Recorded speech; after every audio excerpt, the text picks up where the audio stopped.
문재인 대통령과 내가 함께 서명한 9월 평양 공동선언에는 이 모든 소중한 합의와 약속들이 그대로 담겨져 있습니다. 나는 문재인 대통령에게 가까운 시일 안에 서울을 방문할 것을 약속했습니다. 남과 북은 처음으로 비핵화 방안도 합의했습니다. 매우 의미 있는 성과입니다. 북측은 동창리 엔진 시험장과 미사일 발사대를 유관국의 전문가들의 참여하에 영구적으로 폐쇄하기로 했습니다. 또한 미국의 상응 조치에 따라 영변 핵시설의 영구 폐기와 같은 추가적 조치도 취해 나가기로 했습니다. 우리 결의 모두에게 아주 기쁘고 고마운 일입니다.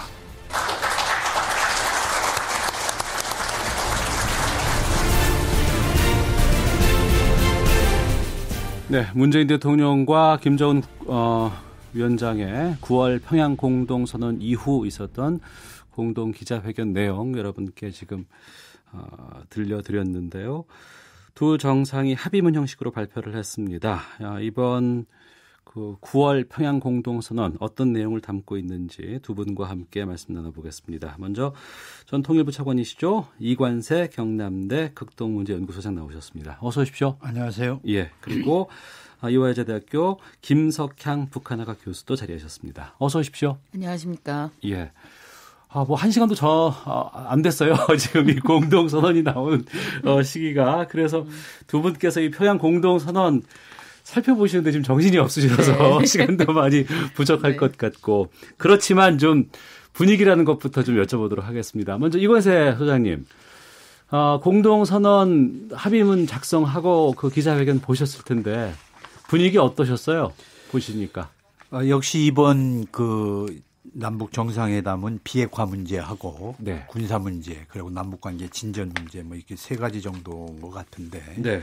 우선 비핵화 문제에 대해서 가장 관심들이 많았죠. 그런데 이제 그 어떻게 이게 조율이 될 것인가 다시 말해서 미국에서는 선 비핵화 조치 북한에서는 종전선언을 먼저 해야 되겠다. 이거 네. 갖고 선호 문제 갖고 대립이 돼서 북미 간의 대화가 정체됐지 않습니까? 그래서 이제 결국은 그 선호 문제의 기저에 깔려 있는 것은 미국이 북한의 그 비핵화 조치에 대해서 믿을 수 없다. 그러니까 먼저 비핵화 조치를 하고 네. 그 경과를 보면서 종전선언을 하겠다. 뭐 이런 얘기 아니었겠습니까?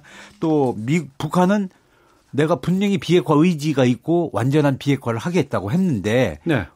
체제 안전 보장의 첫 발걸음이라고 할 수 있는 종전선언에 대해서 왜 명확하게 보장 조치가 없느냐 뭐 이랬는데 이번에 그 합의서에서 비핵화 조치와 관련해서는 뭐 그 비핵화의 의지는 뭐 분명하다는 거는 뭐 여러 차례 얘기를 했고 동시에 그 미국이 상응한 조치를 취해 준다면 영변의 핵시설의 영구적인 폐기 그리고 그와 유사한 추가적인 조치를 해나가겠다 네. 하고 언명을 했죠. 그래서 상응한 조치를 취한다면 아니란 단서가 붙어 있습니다. 예. 그래서 조금 더 이제 협의를 더 해야 될 것 같고 동시에 동창리 엔진 시험장과 미사일 발사대를 폐기했다고 하는데 그거에 대해서 서방에서 계속 불신을 하고 네. 그게 완전한 영구 폐기냐 아니냐 뭐 이런 문제가 있기 때문에 그 전문가들을 네. 참관하에 확실히 폐기하는 것을 그걸 보여주겠다. 뭐 이래서 그 미사일 부분과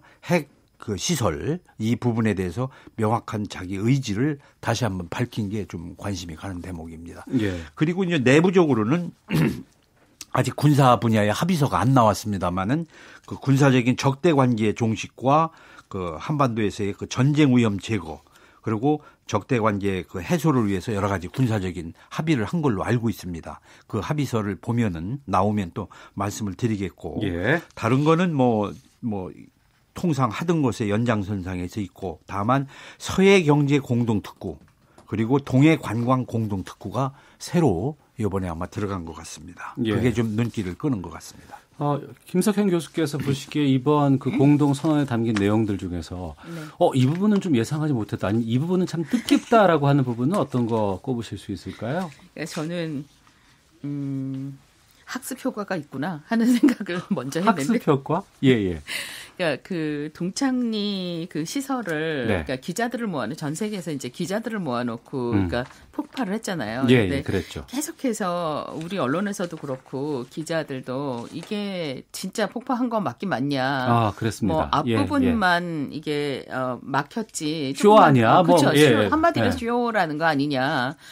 그런 걸 인식해서 그쪽에서도 그 관계자가 나와서 기자들한테 여기 물 마셔봐라. 물 맑고 깨끗하다. 네. 그런데 왜 그 북쪽 관계자는 왜 안 마시는가 하는 거에 대한 의문도 제기하고 뭐 그랬었잖아요. 예. 근데 이제 그런 걸 인식을 하는구나. 그러니까 학습 효과가 있구나. 이런 생각이 듭니다. 그러니까 그 공동선언에 마지막 이게 핵 문제가 5번으로 들어갔구나 하는데 거기 보면 유관국 전문가들의 참관 하에 영구적으로 폐기한다. 그러니까 그게 계속 이제 이거 우리가 시료 검사도 못 해봤고 진짜 제대로 한 거 맞느냐 하는 그 의혹이 있는 상태에서 그거를 이제 그 우리의 의혹을 담아내는 거를 명시했구나 하는 생각이 들어서 역시 우리가 뭔가 불만이 있으면 계속 얘기를 해야 되겠구나 하는 생각이 가장 먼저 들었습니다.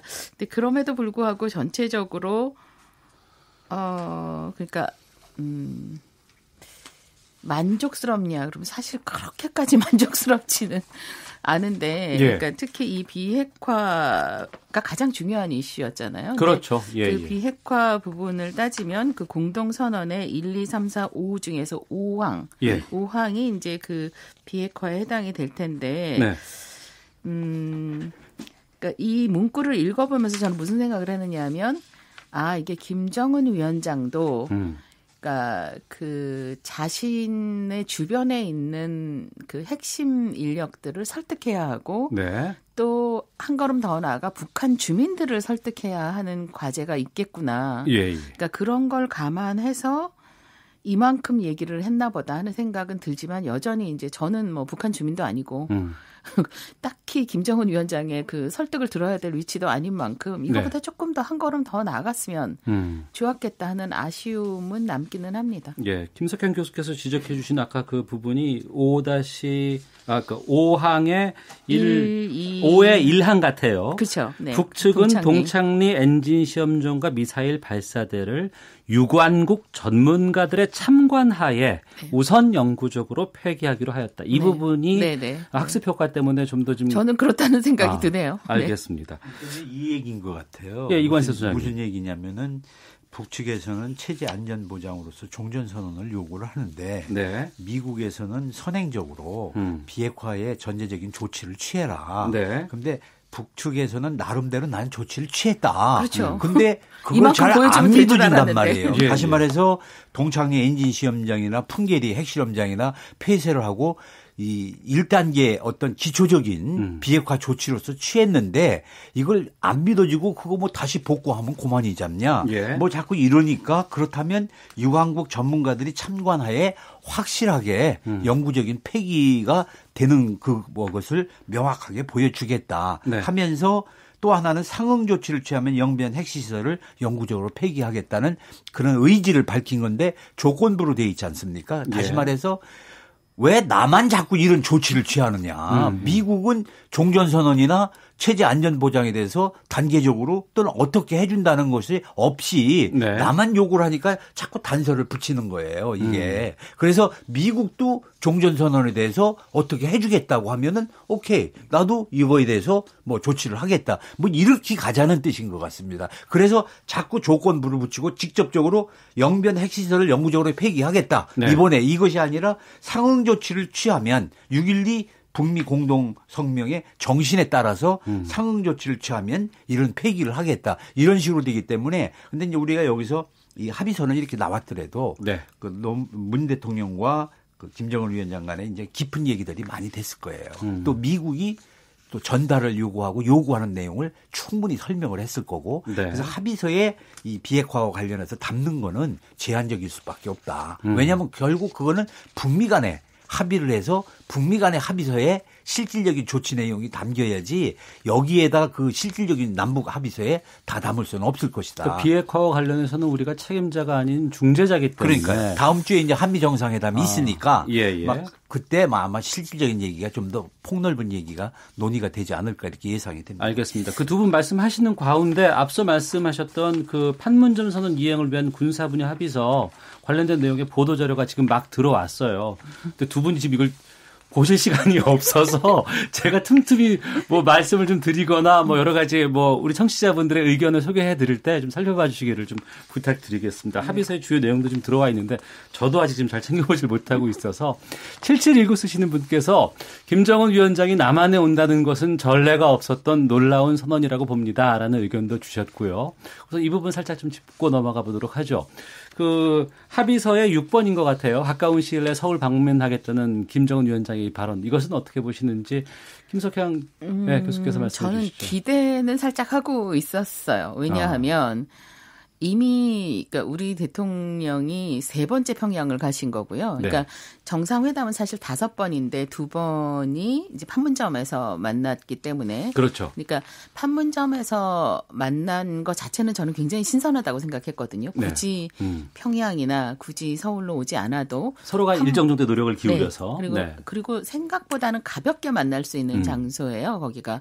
그래서 뭐 여러 경호 문제나 이런 거 신경 안 써도 되고 그래서 판문점을 대화의 장소로 만들었다는 점에서 저는 굉장히 신선했는데 그리고 우리 문 대통령이 평양을 또 가셨단 말이죠. 네. 계속 가는 건 누가 봐도 이상하지 않나요? 그러니까 이게 만약에 건강한 관계로 굴러가려고 하면 어떤 형태로든 북쪽에서도 답방이 있기는 있어야 한다는 생각을 하고 있었고요. 네. 그 김 위원장이 이렇게 영접할 때부터의 분위기를 보면 그래도 답방을 이번에 만약에 문 대통령이 이렇게 오라고 청을 하시면 저쪽에서도 그 호응을 해오지 않을까 하는 기대는 살짝 있었습니다. 근데 그럼에도 불구하고 북한의 지도자가 서울에 온다는 게 사실 그렇게 간단히 결정할 수 있는 문제는 아니었을 겁니다. 그러니까 일반인들 같은 많았겠죠. 경우에서 일반인들은 그냥 뭐 남한이 오히려도 안정되어 있는 사회이기 때문에 오면 좋지 않을까 싶은데 그 어려운 부분들이 그건 있죠. 우리 생각이고. 네.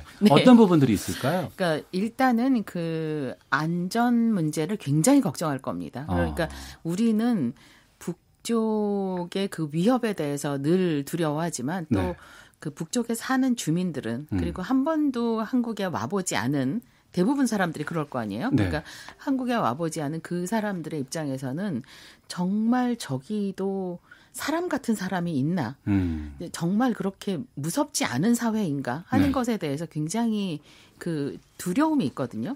탈북하신 분들이 서울에 와서 한참을 살다가 한 1년, 6개월 정도 살다가 제일 먼저 하시는 말씀이 피도 눈물도 없는 사회인 줄 알았는데 근데 여기 아니네요. 이런 얘기를 하시거든요. 그러니까 경험이 없는 상태에서 그 확인되지 않은 두려움을 가지고 있는 상태잖아요. 그 상태에서 오겠다 하고 결정하는 게 쉬운 일은 아니었을 건데 뭐 그래도 중요한 결단을 했으니 환영합니다. 오시게 되면. 이관희 선생님 시간 드릴게요. 김정은 위원장의 서울 방문 결정은 몇 가지 의미가 있다고 생각을 합니다. 우선은 그 김정일 시대하고 달리 김정은 위원장이 서울을 결정한 것은 우선 그 문재인 대통령을 비롯한 남쪽과의 어떤 신뢰관계, 어떤 이런 것이 나름대로 이 정리가 되지 않으면 지금 김 교수가 얘기하신 대로 안전 문제라든가 여러 가지로 또 주변에서 북쪽에서 상당히 만류를 했을 텐데 그러니까 신뢰와 믿음이 없으면 서울을 못 온다 이거죠. 그렇죠. 그런 것이 없다면 그 결정을 할 수 없으리라고 저는 생각을 합니다. 그래서 다시 말해서 그 얘기는 뭐냐면 70년의 그 적대 관계를 북미 간의 적대 관계를 해소한다고 하면서 제가 여러 차례 얘기했지만 신뢰 관계 그런 그 여러 가지 연속선상에서 신뢰 관계가 정립이 되지 않으면 북한은 안 움직입니다. 그동안의 여러 가지 체제의 특성이나 여러 가지로 볼 때 그리고 또 하나는 과거에 네. 그 이 서울 답방을 김정일 위원장도 남북 정상회담에서 여러 차례 약속을 했었어요. 네. 그럼에도 불구하고 한 번도 이행이 안 됐고 내부적으로도 상당히 반발이 클 거고 네. 그럼에도 불구하고 서울 온다는 거는 지금 노동당 청사 본 청사를 개방하고 여러 가지가 지금 좀 과거와 달리 개방적이고 좀 변화되는 모습이 있지 않습니까? 네. 그러한 연장선상에서 서울도 아마 결정을 했을 겁니다. 알겠습니다. 이 9월 평양 공동선언의 제1조항이 그거예요. 남과 북은 비무장지대를 비롯한 대치 지역에서의 군사적 적대관계 종식을 한반도 전 지역에서의 실질적인 전쟁 위험 제거와 근본적인 적대관계 해소로 이어나가기로 하였다라는 부분이거든요. 바로 군사적인 긴장 완화 부분인데요. 이 부분에 대한 어떤 합의들이 있었는지는 저희가 헤드라인 뉴스 듣고 와서 살펴보도록 하겠습니다. 함께하는 평화 함께 여는 미래 국민의 방송 KBS 네, 평양 남북 정상회담 2일차 특집 시사본부 함께하고 계십니다. 이관세 경남대 극동문제연구소장, 김석향 이화여대 북한학과 교수 두 분과 함께 말씀 나누고 있는데요. 지난 4.27 남북 정상회담 이후에 두 차례의 장성급 군사회담, 또 통신실무 접촉, 또 40차 군사실무회담을 거쳐서 이번에 판문점 선언 이행을 위한 군사 분야 합의서가 서명을 했습니다. 이 합의서 주요 내용을 좀 살펴볼까 하는데요. 이관세 소장님, 예. 살펴보셨어요, 바로? 네, 이번에는 이제 지상, 예. 해상, 공중에서 적대 행위를 금지하는 문제를 합의한 것이 주요 요인인 것 같습니다. 네. 그래서 그런 것을 통해서 군사적인 긴장 완화, 그리고 군사적인 신뢰 구축 문제를 이제 해나간다. 네. 이런 얘기입니다. 그래서 지상에서는 이 완충지대, 그러니까 총 10km의 폭을 네. 완충지대를 만들어서 포병 사격 훈련, 또 야외 기동 훈련을 하지 않는다. 예. 이런 것이 되겠고요. 그래서 어떤 그 적대 행위 이러한 중지를 통해서 우발적 충돌 위험을 근본적으로 막겠다. 네. 그리고 해상 적대 행위를 중지하기 위해서는 일정 구역에 80km 정도의 해역을 완충 수역으로 설정을 해서 이 해상 기동 훈련 같은 거 함포 사격을 하지 않는다. 그런데 이게 이제 지난번에도 논의가 됐었습니다만은 그 일정 그 수역에서 네. 포 사격 및 해상 기동 훈련을 하지 않고 해안포와 함포의 포구에 포신 덮개를 설치한다. 그러니까 이 함포 이 포구 네네. 그것이 상당히 많지 않습니까? 예. 그리고 포문 폐쇄 조치를 취하기로 했다. 이게 상당히 우리가 계속해서 요구를 했던 개성 쪽에 장사정포가 있다, 그렇죠. 이런 그런 많이 거죠. 있었잖아요. 그거를 포구 덮개를 하고 포문 자체를 폐쇄로 하는 것이 아마 굉장히 눈에 띄고요. 예. 그리고 이제 해상에서 공중에서도 적대 행위를 해서 비행 금지 구역을 설정해서 항공기의 우발적 충돌 가능성을 차단하는. 예. 그래서 우선 지상과 해상 공중에서의 적대 행위를 금지하는 이런 것이 이번에 합의가 돼서 군사적인 긴장 완화에 많이 도움이 될 것 같습니다. 예, 김석향 교수님은 재밌었던 게 이걸 재밌다고 하면 안 되는데 그런데 그 지상, 해상, 공중을 하면서 그 범주를 굉장히 구체적으로 정했어요. 그러니까 이게 폭 10km 폭의 완충 지역을 정한다든가 아니면 이 해상 그 구역을 정할 때도 그냥 80km 구역으로 하지 않고 북측 초도, 동해 남측 속초로부터 북측 통천, 그러니까 남측의 덕적도 이렇게 딱 그 구역을 정해놔서 거기서는 하면 안 돼 하는 것들이 이거는 그 실천을 그러니까 상징적인 것이 아니고 그냥, 오히려 더 그냥 해상 구역을 정한다, 지상에서 그런 구역을 정한다가 아니라 구체적으로 이걸 어떻게 하겠다 하는 거를 보여주는 것 같아서 반가웠고요. 저는 개인적으로 이게 굉장히 반가웠는데 공동 유해 발굴. 왜냐하면 맨날 미군만 가서 그 유해 발굴을 해가지고 와서 이 성적이 덮어가지고 그러니까 그동안 연고도 모르고 그냥 땅에 묻혀 있었던 분들이잖아요. 네.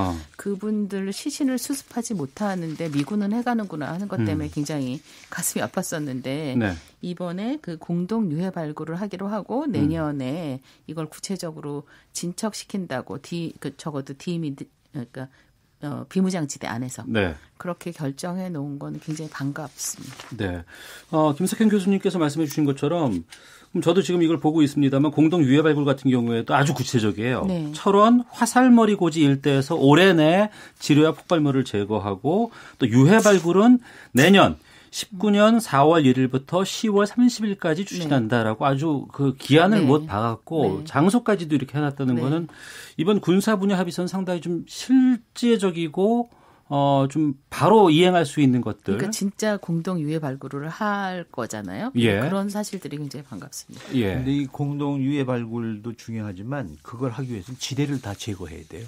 그렇죠. 그 네. 지역에. 예. 지대를 제거하지 않으면 공동 유해를 발굴할 수가 그래서 없어요. 그래서 내년 4월로 밀어놓은 그렇죠. 것이 아닐까 그렇죠. 싶어요. 지뢰 제거도 포함이 돼 있습니다. 네, 예. 그러니까 그건 동시에 같이 따라갈 수밖에 없기 네. 때문에 네. 그래서 이게 이제 나름대로 상당히 중요한 건데 근데 이제 우리가 이걸 좀 잘 봐야 될 것이 이 하나하나가 사실은 옛날 같으면 이게 합의하기가 굉장히 예민하고 어려운 것들 아니에요? 아, 그래요? 비무장지대에 뭐 GP를 철수한다든지 뭐 JSA의 비무장화를 한다든지 뭐 이런 게 간단치 않은데 사실 이걸로 이렇게 본다면은 이 남북 관계의 어떤 그 군사적인 긴장화나 하고 무력 충돌을 방지하기 위해서 사실 이렇게 제도적으로 지금 김 교수까지 얘기하신 대로 구체적으로 영역과 그 지점과 범위를 명시하고 있잖아요. 네. 그래서 이건 매우 실천 가능성이 높은 것 같고 이러한 장치가 이렇게 된다는 거는 앞으로 이 군사적인 긴장 완화뿐만 아니라 이 군사적인 면에서 상당히 진전을 가져올 수 있는데 네. 이것이 사실상 우리가 종전선언이라는 게 뭡니까? 사실 전쟁을 이제 종식한다는 거 아니겠어요? 그렇죠. 휴전 정전 상태를.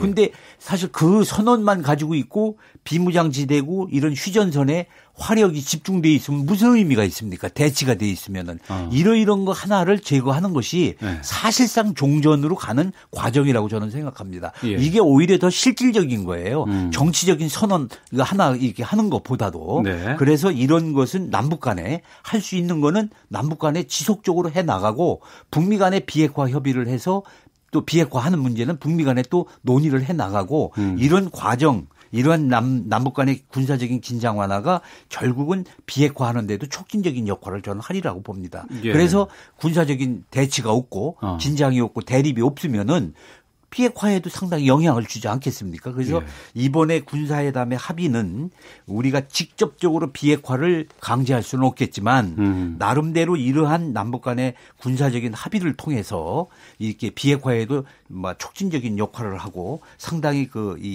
뭐랄까 평화 체제를 위한 실천 단계에 진입하는 상당히 저는 중요한 의미가 군사적인 합의에서 아마 이루어졌다고 저는 봅니다. 서명 이후에 이제 사진을 딱 찍는데 네. 그 송영무 장관과 노광철 인민무력상관의 관계가 좀 싸해서 표정도 좀 어두워서 이게 뭐 별로 좋지 않은 것이 아닌가 싶은데 군인이라서 네, 경직돼 있는 부분이고 네. 오히려 지금 보면 내용들은 상당히 좀 구체적이고 좀 여러 가지 것들을 담고 있다라고 좀 볼 수 있는 것 같은데 그 외 부분들 이산가족 부분하고 이제 협력이라든가 경제 발전 쪽도 좀 살펴보겠습니다. 그 부분에 대해서 좀 특징적인 부분이 있으면 김석현 교수께서 좀 짚어주시죠. 저는 이산가족이라 제가 이산가족 2세대거든요. 아 그러세요? 네. 그래서 사실은 임종석 실장이 그러니까 처음에 그러니까 회담 전에 브리핑 할 때 이번에 이 주요 의제가 3가지지만 네. 이산가족 문제를